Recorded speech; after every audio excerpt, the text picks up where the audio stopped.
सेठ के पास एक व्यक्ति काम करता था। सेठ उस व्यक्ति पर बहुत विश्वास करता था। जो भी जरूरी काम हो, सेठ हमेशा उसी व्यक्ति से कहता था।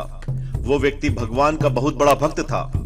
वह हमेशा भगवान के चिंतन, भजन, कीर्तन, स्मरण, सत्संग आदि का लाभ लेता रहता था।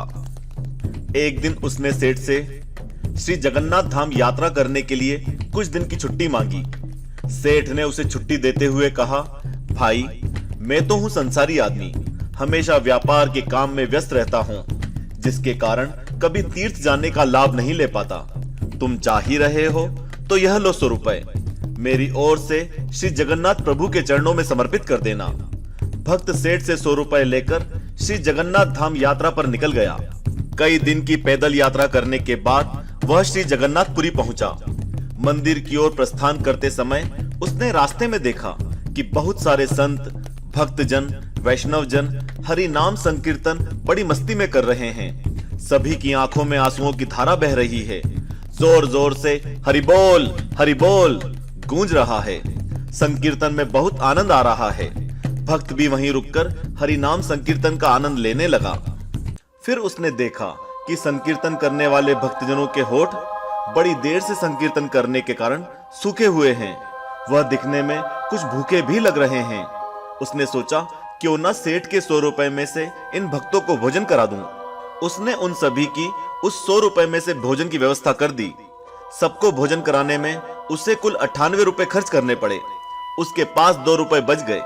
उसने सोचा, चलो अच्छा हुआ, 2 रुपए जगन्नाथ जी के चरणों में सेठ के नाम से चढ़ा दूंगा।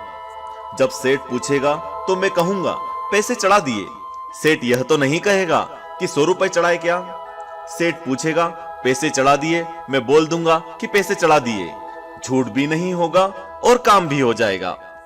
भक्त ने श्री जगन्नाथ जी के दर्शनों के लिए मंदिर में प्रवेश किया। श्री जगन्नाथ जी की छवि को निहारते हुए अपने दिल में उनको विराजमान कराया। अंत में उसने सेठ के 2 रुपए श्री जगन्नाथ जी के चरणों में चढ़ा दिए और बोला, यह 2 रुपए सेठ ने भेजे हैं। उसी रात सेठ के सपने में श्री जगन्नाथ जी आए, आशीर्वाद दिया और बोले, सेठ, तुम्हारे 98 रुपए मुझे मिल गए हैं। यह कहकर श्री जगन्नाथ जी अंतर्ध्यान हो गए।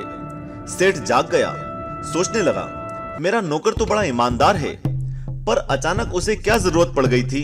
उसने 2 रुपए भगवान को कम चढ़ाए। उसने 2 रुपए का क्या खा लिया, उसे ऐसी क्या जरूरत पड़ी। वह सेठ रात भर ऐसा विचार करता रहा। काफी दिन बीतने के बाद भक्त वापस आया और सेठ के पास पहुंचा। सेठ ने कहा कि मेरे पैसे जगन्नाथ जी को चढ़ा दिए थे।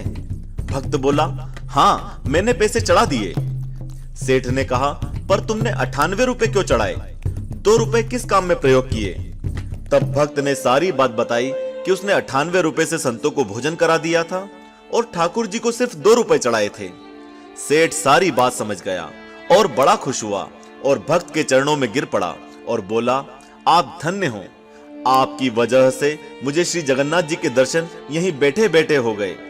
मित्रों, इस कहानी का मूल यह है कि भगवान को आपके धन की कोई आवश्यकता नहीं है। भगवान को वह 98 रुपए स्वीकार हैं जो जीव मात्र की सेवा में खर्च किए गए, और उस 2 रुपए का कोई महत्व नहीं जो उनके चरणों में नगद के रूप में चढ़ाए गए। इस कहानी का सार यह है कि भगवान को चढ़ावे की जरूरत होती ही नहीं है। सच्चे मन से किसी जरूरतमंद की जरूरत को पूरा कर देना भी भगवान को भेंट चढ़ाने से भी कहीं ज्यादा होता है। बोलो जगन्नाथ भगवान की जय। आज के लिए इतना ही। हम जल्दी ही हाजिर होंगे इसी तरह की एक अद्भुत सत्य घटना के साथ। तब तक इस वीडियो को ज्यादा से ज्यादा लाइक और दूसरे भक्तों के साथ शेयर करें। इसके अलावा हमारे दूसरे रोचक वीडियो देखने के लिए इस समय आपकी स्क्रीन पर आ रहे वीडियो पर क्लिक करें। जय श्री कृष्णा। ओम नमो भगवते वासुदेवाय नमः।